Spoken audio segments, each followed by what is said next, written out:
Pangeran Jayakusuma.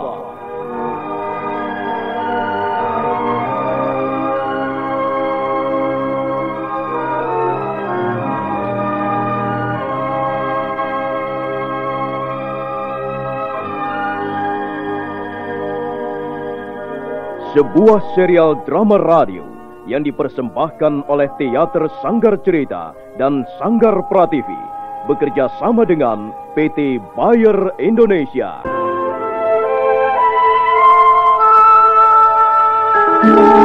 Kisah yang mengungkap sebagian sejarah tanah Jawa ratusan tahun yang silam.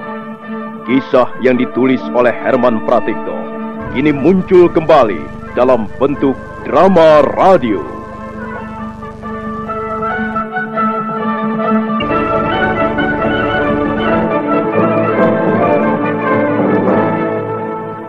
Naskah disusun dan diolah oleh S. Tijab, teknik dan montase Rudi Tinangon dan M. Pranoto, sutradara E.W.S. Yuwono. Ayo duduk dan tundukkan mukamu di hadapan Gusti Patih. Gusti Patih, kami sudah berhasil menangkap kembali Jayakusuma dan orang yang menolongnya kabur dari ruang tawanan. Gusti, mereka bersembunyi di ruangan tertutup di sebelah ruangan pemeliharaan lintah hijau. Bagus. Aku lega kembali. Semula aku sangat kecewa dengan paman berdua telah berlaku sembrono. Nah, bagaimana Jayakusuma? Kau dan temanmu yang malang itu ternyata belum bernasib mujur. Dan nasib yang lebih buruk telah menunggu. Dia bukan temanku. Aku belum mengenalnya, Gusti Patih. Apa? Kau mau mungkir? Bukankah kau yang telah menolongnya kabur dari ruang tawanan? Tidak, Gusti Patih. Aku tidak pernah menolongnya. Dia bahkan bermaksud buruk padaku. Ulupi! Diam kau. Aku benci padamu. Kau jahat, manusia busuk. Kau berhati binatang. Lalu siapa kau ini sebenarnya? Dan mengapa kau bisa bersembunyi bersama-sama dengan Jayakusuma? Apa yang telah terjadi? Begini, Gusti Patih. Iya, coba kau ceritakan yang jelas. Nama saya Ulupi. Saya masih keponakan Pangeran Anden Luano.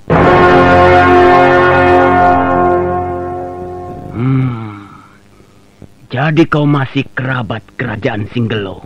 Benar, Gusti. Malam tadi saya bermaksud mengunjungi calon bibi saya, calon istri paman Anden Luano. Tapi mendadak saya disergap dari belakang oleh orang ini. Ulupi, kau... Diam kau! Tutup mulutmu, atau kau akan kulempar ke halaman sana. Teruskan, Ulupi. Bagaimana setelah Jayakusuma menyergapmu dari belakang? Dia memaksa saya memasuki ruangan tersembunyi itu. Dia mengaku bahwa dia adalah seorang pelarian dari ruang tawanan. Saya takut sekali, Gusti. Tapi dia mengancam mau membunuh saya. Kemudian, lihatlah sendiri, Gusti. Lihat pakaian saya yang compang-camping ini. Orang ini mau memperkosa saya, Gusti.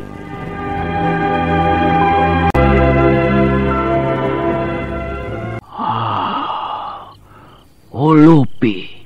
Benar namamu Ulupi? Benar, Gusti Patih. Dan kau mengatakan masih keponakan Angger Pangeran Anden Luano. Apakah keteranganmu ini bisa kami percaya? Sebab ingat, hukumanmu akan sangat berat kalau sampai ternyata kau memberikan keterangan palsu.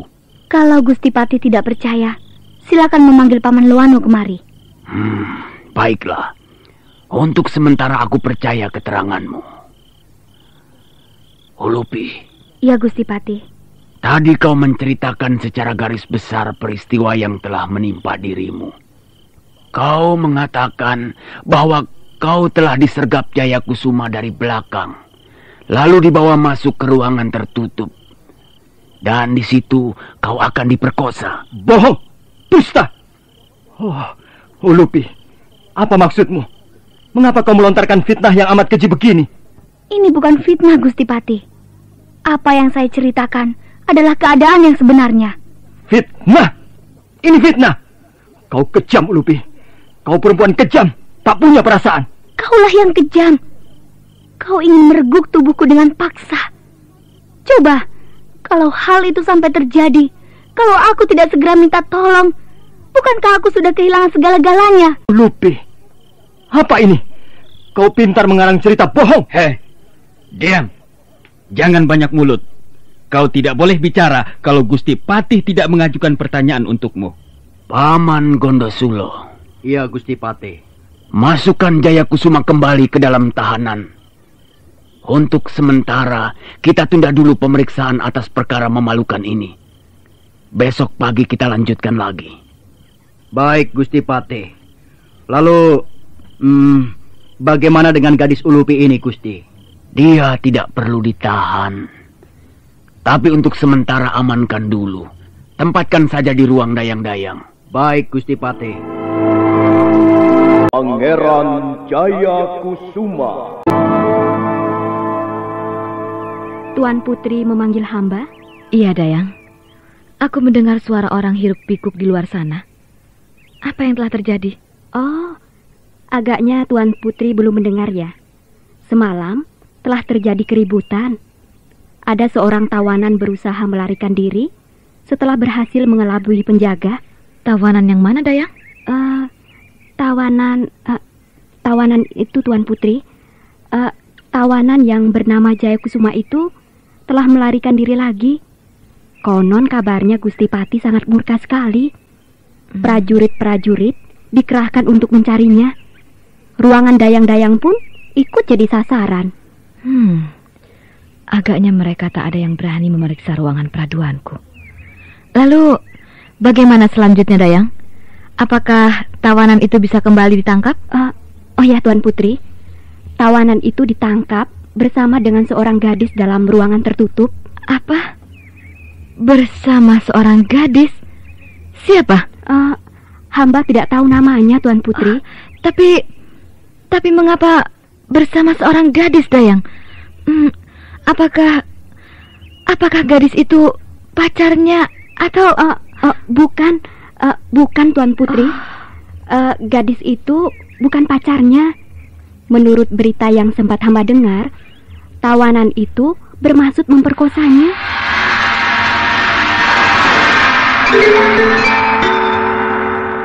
Apakah benar begitu? Kau tidak bohong?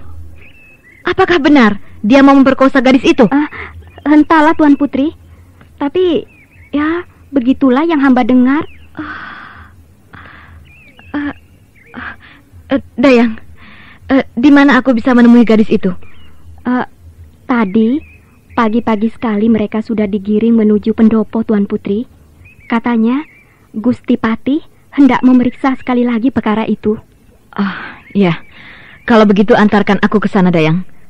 Antarkan aku ke pendopo.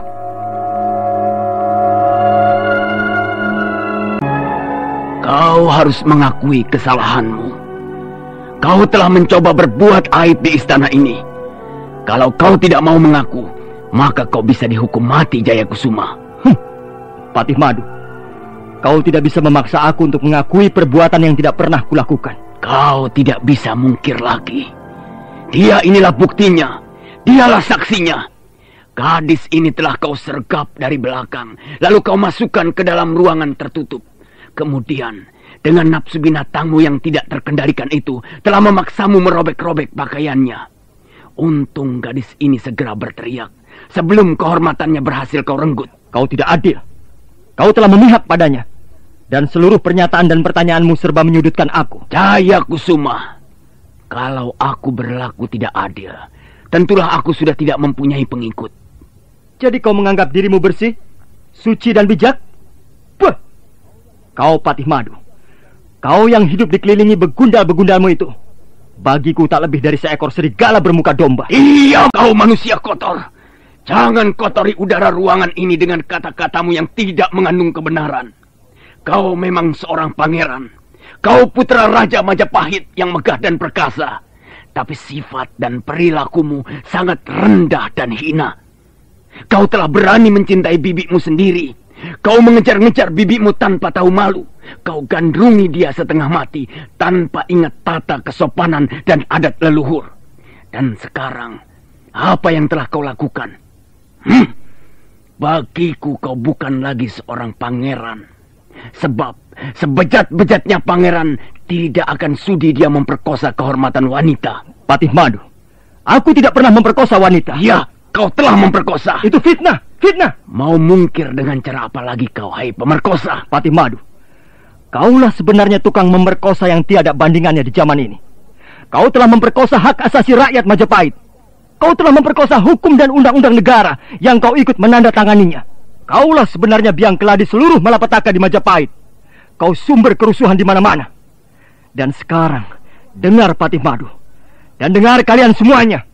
Orang inilah, tangan kanan Paman Mada inilah, yang bernama Madu dan menjabat sebagai Patih Majapahit, telah berani memperkosa bibiku Retno Marlangen yang sekarang diakuinya sebagai anak. Kurang ajar. Jangan kau menuduh sembarangan, Jayakusuma. Bukankah kau bermaksud menjual bibiku itu? Bukankah itu sama halnya dengan memperkosa? Kau menyudutkan dia, memojokkan dia, pura-pura berbuat kebajikan padanya, menanam jasa dan sebagainya. Tapi di balik itu semua, apa yang akan kau lakukan? Apa yang kau rancangkan, Patih Madu? Kau akan menjualnya ke Singgelo. Diam! Bicaramu ngawur, Jayakusuma. Tidak ada buktinya sama sekali. Maaf, Angger Pangeran. Suasana terasa agak panas. Harap Angger Pangeran bisa memakluminya. Iya, Paman Madu. Saya bisa memahaminya. Saya tahu dia begitu sedih dan putus asa karena harus kehilangan orang yang dicintainya. Aku pun muak melihat wajahmu, Anden Luano. Jayakusuma, jangan membawa-bawa Angger Pangeran dalam urusan ini. Kalian berdua telah berkomplot. Yang satu menjual dan yang lain menjadi tukang tadahnya. Diam kau pedebah, setan awas! Paman Gondosulo, bikin dia babak belur. Biar hamba saja yang menghajarnya, Gusti Patih. Silahkan Paman Gondosuli. Aku tidak ingin tanganku menjadi kotor karena harus memukulnya. Nah, sekarang rasakan kepalan tanganku, Jayakusuma.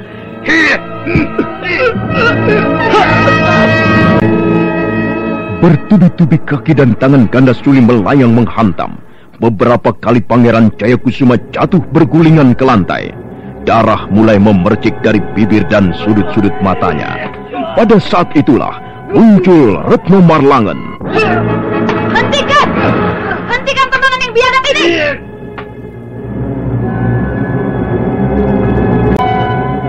Anakku, mengapa kau datang kemari? Kami sedang menyelesaikan perkara yang memalukan. Janganlah kau ikut campur supaya aku bisa memberikan hukuman yang adil. Hukuman yang adil yang bagaimana, Ayahanda? Apa kesalahan Jayakusuma hingga harus disiksa seperti ini? Kau akan segera tahu apa kesalahannya, Retno. Dan setelah tahu, kau pasti akan menyesal mengapa harus pernah mengenal manusia kotor macam dia. Retno, Jayakusuma bermaksud memperkosa gadis ini. Tidak, itu fitnah. Fitnah keji. Tentu saja kau menganggap ini fitnah. Tapi bagaimana dengan saksi yang lain? Ada banyak saksi mata melihat peristiwa aib itu. Jayakusuma berada dalam ruangan tertutup bersama gadis itu. Dan pakaian yang dikenakan gadis itu telah robek-robek. Benar dia bermaksud memperkosamu? Aku juga sama sekali tidak menduga akan mengalami nasib seperti ini. Kau pendusta, pembohong. Kau memfitnahku, Ulupi. Sekarang baru kau memungkirinya. Kau takut mendapat hukuman yang berat, bukan? Kalau ku ingat desa nafasmu waktu itu, kalau ku ingat bau keringatmu waktu itu, dan kata-kata rayuanmu yang mencicikan, mau muntah rasanya. Gusti Patih, orang ini harus dihukum, diganjar dengan hukuman yang seberat-beratnya, kalau perlu dipancung. Memang hukuman pancung paling adil untuk menebus kesalahannya. Iya, benar Gusti Patih. Hamba sanggup kalau ditugaskan sebagai algojonya. Tidak, aku tidak setuju. Anakku Retno, Jayakusuma ini orang jahat. Itu bukan putusan yang adil. Dia harus diperiksa lagi dengan sesama. Tidak ada yang perlu diperiksa lagi. Dia harus dipancung secepat mungkin. Baik. Baik. Jadi ayahanda telah mengabaikan janji itu ya? Tunggu. Jangan begitu anakku. Kau jangan selalu memojokkan aku. Apa sebenarnya yang kau inginkan? Aku ingin bicara 4 mata dengan Jaya Kusuma. Bicara 4 mata? Iya. Apa? Apa yang akan kau bicarakan? Ayahanda tidak usah khawatir. Masukkan saja lagi dia ke ruang tawanan. Jaga dengan ketat, jangan lagi sampai kebobolan. Iya. Baiklah kalau begitu keinginanmu, Retno. Tapi kau pun tidak bisa datang sendiri. Kau harus dikawal dengan ketat. Terserah, kalau memang ayahanda menganggap itu perlu. Paman Gondosulo dan Gondosuli, bawa kembali dia ke ruang tawanan. Baik, Gusti Patih. Ayo, bangun. Hah? Kau masih bisa berjalan sendiri, bukan? Ayo, bangun. Pangeran Jaya Kusuma. Maafkan Angger Pangeran, kalau suasana pertemuan ini tadi agak kurang mengenakan. Tidak apa, Paman Madu. Tapi memang benar apa yang dikatakan Tuan Putri. Untuk memutuskan suatu perkara memang perlu pemeriksaan yang cermat. Sebab kalau tidak, bisa menimbulkan rasa tidak adil di satu pihak. Kalau menurut peraturan di sini memang semestinya dia dihukum pancung. Kami memang tidak pernah memberi ampun pada mereka yang berbuat cabul, berbuat tidak senonoh. Iya. Baiklah. Saya tidak bisa terlalu ikut masuk ke dalam persoalan ini. Karena saya hanyalah seorang tamu. Saya hanya ingin minta maaf atas kelakuan Ulupi, keponakan saya sendiri. Ulupi tidak bersalah, Angger Pangeran. Dia justru hampir saja menjadi korban. Kamilah yang seharusnya bisa menjaga para tamu agar tidak mengalami sesuatu yang kurang menyenangkan. Kamilah sebenarnya yang salah. Ulupi. Iya, Paman. Dalam beberapa hari ini kurasa kau perlu istirahat. Iya, benar Angger Pangeran. Dia pasti masih terguncang jiwanya akibat peristiwa ini. Saya minta diri dulu, Paman Madu. Sekali lagi saya minta maaf. Karena keponakan saya telah menjadi sebab keributan di istana ini. Oh, iya. Silahkan Angger Pangeran. Ayo, Ulupi.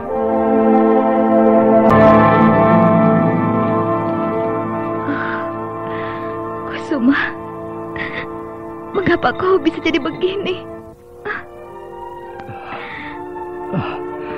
Mungkin memang sudah nasibku, Bi. Harus begini. Tapi mengapa?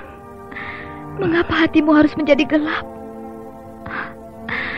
Mestinya kau harus selalu ingat dirimu. Jangan lalu berbuat seperti itu, Jaya Kusuma. Jadi, Bibi lebih mempercayai mereka? Bibi lebih mempercayai Patih Madu dan komplotannya? Mereka punya bukti yang cukup kuat, Kusuma. Kau tertangkap dalam ruangan tertutup bersama gadis itu. Tapi aku tidak melakukan apa-apa pada gadis itu, Bi. Sungguh. Ya. Siapa yang bisa percaya, Kusuma? Siapa yang bisa yakin mendengar penyangkalanmu atas tuduhan itu? Termasuk Bibi juga tidak percaya. Entahlah. Tapi sebenarnya hati kecilku mengatakan sebaliknya, Kusuma. Bi, kau boleh tidak mencintaiku lagi. Kau boleh mengelabui aku dengan cairan minyak biusmu itu hingga aku pingsan. Pergilah, Bi.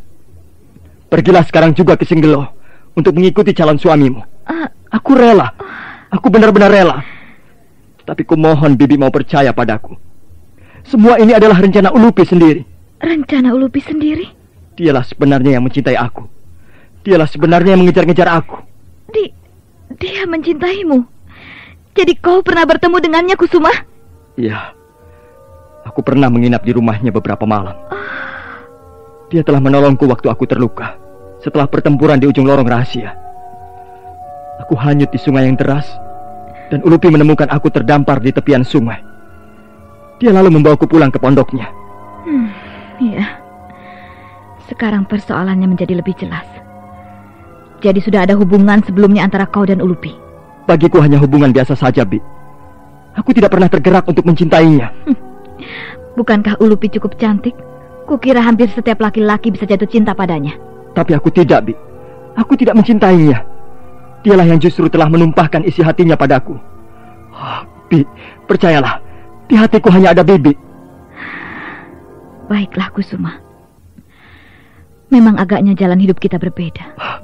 Bi, jangan berkata begitu, Bi. Aku jadi sedih sekali mendengarnya. Hatiku pun menjerit, Kusuma. Tapi apa boleh buat? Kalau memang kau bisa mencintai Ulupi. Bi, tidak. Sudah kukatakan berkali-kali tidak. Aku tidak mencintai gadis itu. Kusuma, mengapa kau tidak segera membuka kartu saja? Anggaplah aku sekarang hanya sebagai gurumu. Tidak. Kau adalah guruku, bibiku, dan juga istriku. Tapi untuk sekarang ini, anggap saja sebagai gurumu. Dengan begitu kau tidak perlu merasa malu atau sungkan untuk berkata terus terang. Kusuma, bukankah memang benar kau telah memperkosa Ulupi? Mengapa kau tidak berterus terang saja, Kusuma? Bukankah aku ini gurumu sendiri? Seorang murid tidak seharusnya merahasiakan sesuatu pada gurunya. Saya ini barangkali sudah tidak ada harganya di depan Bibi. Bukan begitu. Saya sudah katakan terus terang.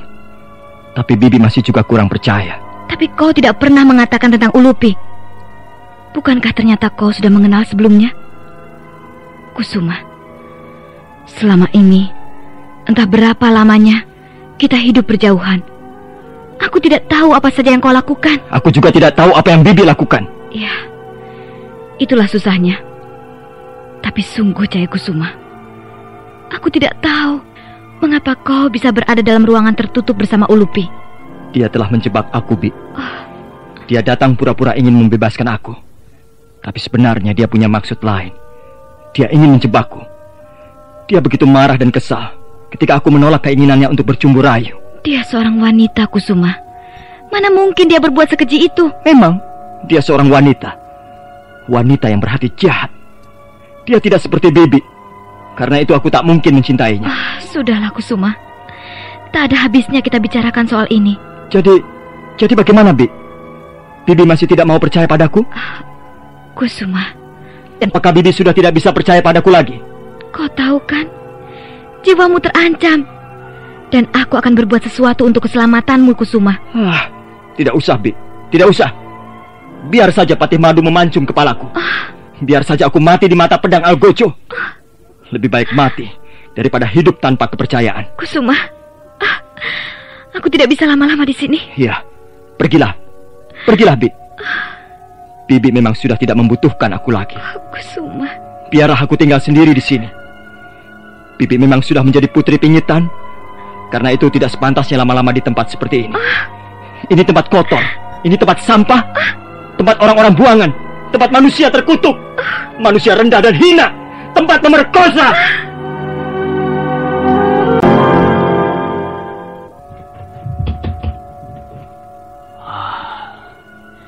Kau datang pasti untuk Jaya Kusuma. Aku sudah bisa menebak arti sorotan mata dan pancaran wajahmu. Benar bukan? Kau datang untuk dia? Benar, Ayahanda. Kau tidak perlu memikirkannya lagi, anakku. Lebih baik kau memikirkan dirimu sendiri. Jaya Kusuma itu jelas orang jahat. Sepintas selalu dia memang nampak baik, tapi bakat jahatnya sewaktu-waktu muncul dan tidak seorang pun bisa menghalanginya. Aku ragu, Ayahanda. Aku belum yakin apakah dia bermaksud jahat pada gadis itu. Kalau kau bertemu dengannya, bertatap pandang dan bicara dengannya, kau pasti akan menjadi ragu. Dan itu disebabkan karena kau masih mencintainya. Ya, mungkin pendapat Ayahanda benar sekali. Ya. Dengar baik-baik, anakku. Apa gunanya Ulupi mengaku diperkosa? Apa manfaatnya seorang gadis sampai mendapat malu seperti itu, dengan pakaian setengah telanjang dan rambut aut-autan? Kalau aku lebih percaya keterangan Ulupi, itu lebih masuk akal. Karena kesal, putus asa, dan rasa dendam padamu, bisa saja dia nekat. Dan orang seperti Jayakusuma, kalau sudah nekat, matahari pun akan ditantangnya. Jadi, Ayahanda... Oh, tidak! Ayahanda tidak boleh melaksanakan hukuman itu. Retno. Tidak. Kau tidak ingin membuat kesulitan untuk ayahandamu, kan?